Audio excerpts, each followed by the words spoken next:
బీజేపీలోకి BRS MLA Mallareddy చేరుతున్నారా? ఇప్పుడు ఇదే ప్రశ్న తెలంగాణ రాజకీయాల్లో చర్చగా మారింది. చాలామంది జరుగుతున్న పరిణామాలు చూస్తుంటే అవుననే అభిప్రాయాన్ని వ్యక్తం చేస్తున్నారు. మల్లారెడ్డి నుంచి కానీ ఆయన కుటుంబ సభ్యుల నుంచి కానీ దీనికి సంబంధించి ఇప్పటికైతే అప్డేట్ రాలేదు. కానీ పార్టీ కార్యక్రమాలకు ఈ మధ్య ఆయన దూరంగా ఉండడం, గతంలో కాంగ్రెస్లోకి వెళ్లేందుకు ప్రయత్నించారు అంటూ కూడా ప్రచారం జరిగిన నేపథ్యంలో ఇప్పుడు బీజేపీలోకి వెళ్తున్నారా అనే చర్చ జరుగుతుంది. తాజాగా బీజేపీతో దోస్తీ కోసం మల్లారెడ్డి ప్రయత్నాలు మొదలుపెట్టారు అంటూ పెద్ద ఎత్తున ప్రచారం జరుగుతోంది. ప్రధానంగా కోడలు ప్రీతిరెడ్డిని ఆయన రంగంలోకి దింపారని, ప్రీతిరెడ్డి ద్వారా అక్కడ చర్చలు జరుపుతున్నారని, అన్నీ సక్రమంగా ఉంటే త్వరలో ఆయన బీజేపీలో చేరుతారు అంటూ చర్చ నడుస్తోంది. ఈ మధ్య బండి సంజయ్ మల్లారెడ్డి కోడలు ప్రీతిరెడ్డి భేటీ అవడం, చాలాసేపు చర్చించుకోవడం ఈ అనుమానాలకు మరింత బలాన్ని ఇస్తోంది. పాతబస్తీ బోనాల పండుగలో బండి సంజయ్ను మల్లారెడ్డి కోడలు ప్రీతిరెడ్డి కలిశారు. బండి సంజయ్ కోసం సుమారుగా 5 గంటలు వెయిట్ చేసినట్లుగా కూడా తెలుస్తోంది. ఆయన లేటుగా వస్తే ఆయన కోసం వెయిట్ చేసి 5 గంటల సమయం వెయిట్ చేసి ఆయనతో మాట్లాడినట్లుగా తెలుస్తోంది. బండి సంజయ్తో కలిసి ఆ రోజు లంచ్ చేశారు, చాలా విషయాల గురించి మాట్లాడారు అంటూ సమాచారం. బండి సంజయ్ మల్లారెడ్డి కోడలతో కలిపి కొన్ని ఫ్లెక్సీలు కూడా అక్కడ ఏర్పడడం కూడా మనం చూసాం. విజువల్స్లో కూడా మనం చూడొచ్చు. బండి సంజయ్ అలాగే ప్రీతిరెడ్డి ఉన్నటువంటి కొన్ని ఫోటోలు, మల్లారెడ్డి ఉన్నటువంటి కొన్ని బ్యానర్స్ మనం చూస్తున్నాం, కలిసి ఉన్నటువంటి బ్యానర్స్. అయితే తమ కుటుంబం నుంచి 3 పోటీ చేస్తారంటూ మల్లారెడ్డి ఈ మధ్య ప్రకటించిన విషయం కూడా మనం చూసాం. ఈ నేపథ్యంలో ఖచ్చితంగా బీజేపీలోకి వెళ్తారా అనే చర్చ నడుస్తుంది. అయితే అసలు పాసిబిలిటీస్ ఏంటి, అవసరాలు ఏంటి అనేది కూడా ఇక్కడ కీలకమైనటువంటి అంశమే. ఒకసారి ముందుగా మధుతో మాట్లాడదాం, మా ప్రతినిధి. మాట్లాడి అసలు ఏం జరుగుతుందో తెలుసుకుందాం. ఆ తర్వాత మరింత దీని గురించి మనం డీప్గా అనాలిసిస్ చేద్దాం. మధు, ఏం జరుగుతుంది అంటే ప్రీతిరెడ్డి చాలాసేపు వెయిట్ చేసి మరి బండి సంజయ్తో కలవడం, అంటే బోనాలు ఈవెంట్కి వెళ్ళినా కానీ అక్కడ కలిసి మాట్లాడారని, అయితే మల్లారెడ్డి ప్రీతిరెడ్డిని ముందు పెట్టుకొని మొత్తం కార్యక్రమం అంతా నడిపిస్తున్నారనే చర్చ నడుస్తుంది రాజకీయ వర్గాల్లో. నిజాలు ఏంటి?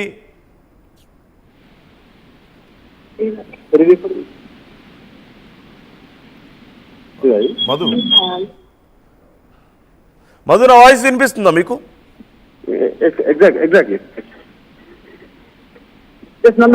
యా మధు, మల్లారెడ్డి ప్రీతిరెడ్డిని ముందు పెట్టుకొని వ్యవహారం అంతా నడిపిస్తున్నారని, త్వరలో బీజేపీలో చేరతారనే చర్చ కూడా రాజకీయ వర్గాల్లో బాగా నడుస్తుంది. అసలు ఇందులో నిజాలు ఏంటి, ఏం జరుగుతుంది? అంటే కొద్ది కాలంగా మల్లారెడ్డి యాక్టివ్ పాలిటిక్స్ కి దూరంగా ఉన్నారు. దాదాపు కొన్ని నెలలు అవుతా ఉంది. లాస్ట్ అసెంబ్లీ సెషన్ అప్పుడు కనపడ్డారు మల్లారెడ్డి. అప్పటి నుంచి కాస్త దూరంగా ఉన్నటువంటి సిచ్యువేషన్ కనిపిస్తా ఉంది. దానికి తోడు మల్లారెడ్డి గతంలో చేసినటువంటి స్టేట్మెంట్ ప్రస్తుతం చర్చనీయాంశం అవుతుంది. మా కుటుంబం నుంచి ఆల్రెడీ నేను అంటే మల్లారెడ్డి మరి రాజశేఖర రెడ్డి ఇద్దరము శాసనసభ్యులుగా ఉన్నాము. నెక్స్ట్ వచ్చేటువంటి ఎన్నికల్లో మరొకరు రాజకీయాల్లోకి వస్తారు, 3 పోటీ చేస్తాం మల్కాజ్గిరి నుంచి అనేటువంటి స్టేట్మెంట్ చేశారు. ఇప్పుడు చర్చనీయాంశం వస్తుంది. దానికి సంబంధించినటువంటి అడుగులు ఇప్పుడు పడుతున్నాయా, ఫ్యూచర్ రాజకీయాలకు సంబంధించి అనేటువంటిది ప్రీతి మల్లారెడ్డి కొడుకు భద్రారెడ్డి ఎవరైతే ఉన్నారో భద్రారెడ్డి వైఫ్, ఆమె కేంద్ర మంత్రి బండి సంజయ్తో భేటీ కావడం, లంచ్ మీటింగ్ కి దాదాపు 5 గంటల సమయం బండి సంజయ్ వస్తున్నారని వెయిట్ చేయడము, లంచ్ టైం వరకు వచ్చిన తర్వాత ఇద్దరు కలిసి లంచ్ చేయడము. తర్వాత ఇక్కడ ఉన్నటువంటి బీజేపీ నాయకులు మల్లారెడ్డికి సంబంధించినటువంటి కోడలు ఫ్లెక్సీలలో ఆమె ఫోటోను, బండి సంజయ్ ఫోటోను, ఆమె ఫోటోను ముద్రించి పెద్ద ఎత్తున అంటించడం ఆ ప్రాంతంలో ఓడిసికి బోనాల సందర్భంగా ఈ చర్చకు తావిస్తా ఉంది. ఫ్యూచర్ రాజకీయాలను దృష్టిలో పెట్టుకొని మల్లారెడ్డి బీజేపీలోకి వెళ్లే ప్రయత్నం చేసే అవకాశం ఉంది. ఏ చిన్న అవకాశం దొరికినా బీజేపీ వైపు మొగ్గు చూసే పరిస్థితులు ఉంటాయి అనేటువంటి చర్చ అయితే కొనసాగుతా ఉంది. అందులో భాగంగానే ప్రీతి మల్లారెడ్డి కోడలు భద్రారెడ్డి వైఫ్ అక్కడ బండి సంజయ్తో భేటీకి సంబంధించిన అంశం పెద్ద ఎత్తున వైరల్ అవుతా ఉంది. దాంతో పాటు రీసెంట్ గా జరిగినటువంటి కొన్ని అప్డేట్స్ మనం గమనిస్తే మల్కాజ్గిరికి సంబంధించినటువంటి ప్రస్తుతం కాంగ్రెస్ లో ఉన్నటువంటి నాయకుడు మైనంపల్లి హనుమంతరావు కేటీఆర్ ని పెద్ద ఎత్తున ప్రెస్ మీట్ పెట్టి పెద్ద ఎత్తున ఆయన కాస్త అసభ్య పదజాలను ఉపయోగిస్తూ టార్గెట్ చేస్తూ కేటీఆర్ పైన పెద్ద ఎత్తున కొన్ని మాటలు మాట్లాడారు. ఆ అంశానికి సంబంధించి ఖండన కోసం దానికి కౌంటర్ గా బీఆర్ఎస్ పార్టీకి సంబంధించినటువంటి ఎమ్మెల్యేలు, ఎమ్మెల్సీలు ఇటు వివేకానంద గౌడు, తర్వాత ఎమ్మెల్సీ శంభీపూర్ రాజు, వీళ్ళంతా కూడా కౌంటర్ ఇచ్చారు మైనంపల్లి హనుమంతరావుకి మీడియా సమావేశం పెట్టి. కానీ ఈ గ్రేటర్ హైదరాబాద్ కి సంబంధించినటువంటి దాంట్లోనే మల్కాజిగిరి ప్రాంతం నుంచి ఒకరు మేడ్చేలు, ఒకరు మల్కాజిగిరి ఎమ్మెల్యేగా ఉన్నటువంటి వీళ్ళిద్దరు అల్లుళ్ళు, మామ అల్లుళ్ళు ఇద్దరు హాజరు కాకపోవడం పైన కూడా విస్మయానికి గురి చేస్తా ఉంది. అంటే ఫ్యూచర్ లో వీళ్ళు వేరే ఏదైనా రాజకీయ పరంగా ఆలోచన చేస్తా ఉన్నారా, బీజేపీలోకి వెళ్ళే ప్లాన్ చేస్తున్నారా, దాంట్లో భాగంగానే మొదటి అడుగు పడిందా ఈ రోజు అనేటువంటిది చర్చ కొనసాగుతా ఉంది. ఎందుకంటే గతంలో చేసిన మళ్ళీ స్టేట్మెంట్స్, రీసెంట్ గా కేటీఆర్ పైన చేసినటువంటి వ్యాఖ్యల పైన కూడా రెస్పాండ్ కాకపోవడం, కనీసం ఖండన చేయకపోవడం, డైరెక్ట్ గా మర్రి రాజశేఖర రెడ్డికి సంబంధించినటువంటి ప్రాంతంలోనే, అదే మల్కాజ్గిరిలోనే ప్రస్తుతం బీఆర్ఎస్ కార్పొరేటర్ గా ఉన్నటువంటి వ్యక్తిని అటాక్ చేసినా కూడా కాంగ్రెస్ పార్టీకి సంబంధించిన మైనంపల్లి అనుచరులు కనీసం స్టేట్మెంట్ చేయకపోవడం, మద్దతు తెలపకపోవడం గతంలో చూసాం మనం. ఆయన కాంగ్రెస్ పార్టీలోకి వెళ్లే ప్రయత్నం కూడా చేశారు మల్లారెడ్డి. కర్ణాటక వెళ్లారు, డికే శివకుమార్ ని కలిశారు. సో కాంగ్రెస్ లోకి వెళ్తాను, అక్కడ మంత్రి పదవి ఇస్తే అనేటువంటి స్టేట్మెంట్ అప్పుడు గతంలో కొంత వైరల్ అయింది. మాట్లాడారు కదా మధు, నేను కాంగ్రెస్ లోకి వెళ్దామన్నా నన్ను రానివ్వలేదు, వాళ్ళు అక్కడ ఏదో భరించలేరు అన్నట్లుగా ఏదో కామెంట్ చేసినట్టున్నారు. ఎగ్జాక్ట్, అంటే ఆయన ప్రయత్నం చేశారు కానీ కాంగ్రెస్ పార్టీలోకి రేవంత్ రెడ్డి రానివ్వట్లేదు అనేటువంటి చర్చ కొనసాగింది. ఆఫ్ ద రికార్డ్ లో మాట్లాడి అలాంటి సమాచారం ఇచ్చే ప్రయత్నం చేశారు మల్లారెడ్డి చాలా సందర్భాల్లో.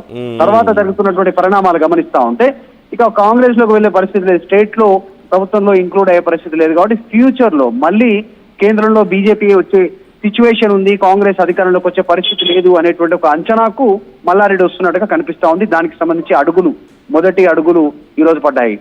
ఇంకోటి ప్రధానంగా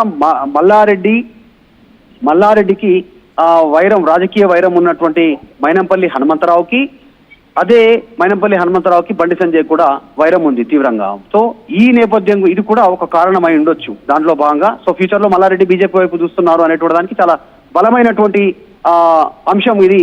చర్చ అయితే కొనసాగుతా ఉంది. ఇక్కడ బోనాలకు వచ్చేటప్పుడు సహజంగా ముఖ్య నాయకులు వచ్చేటప్పుడు బ్యానర్లు, పోస్టర్లు వేయడం కామనే. కానీ మల్లారెడ్డిని, ఆయన కోడల్ని, ఇటు బండి సంజయ్ని కలిపి ఒకే బ్యానర్స్ వేయడం ఒక అంశం. అక్కడ 5 గంటల సేపు వెయిట్ చేసి ప్రీతిరెడ్డి బండి సంజయ్ని కలిశారని, ఏదో చాలా కీలకంగా మాట్లాడారని అక్కడ విజువల్స్లో కూడా చూస్తున్నాం. బండి సంజయ్ కానీ ఆయన వాళ్ళందరూ మాట్లాడడం, ఇంట్రడ్యూస్ చేయడం పార్టీ నాయకులకి, ఇవన్నీ కూడా చూస్తున్నాం. సో ఈ రాజకీయాల గురించి చర్చ జరిగిందా అనే అంశం ఒకటైతే, ముగ్గురు పోటీ చేస్తారు మా ఇంటి నుంచి అనేది మల్లారెడ్డి అక్కడ వాళ్ళకు పెట్టినటువంటి షరతుగా తెలుస్తుంది. ముగ్గురు అంటే ఎవరెవరు అయ్యే అవకాశం ఉంది.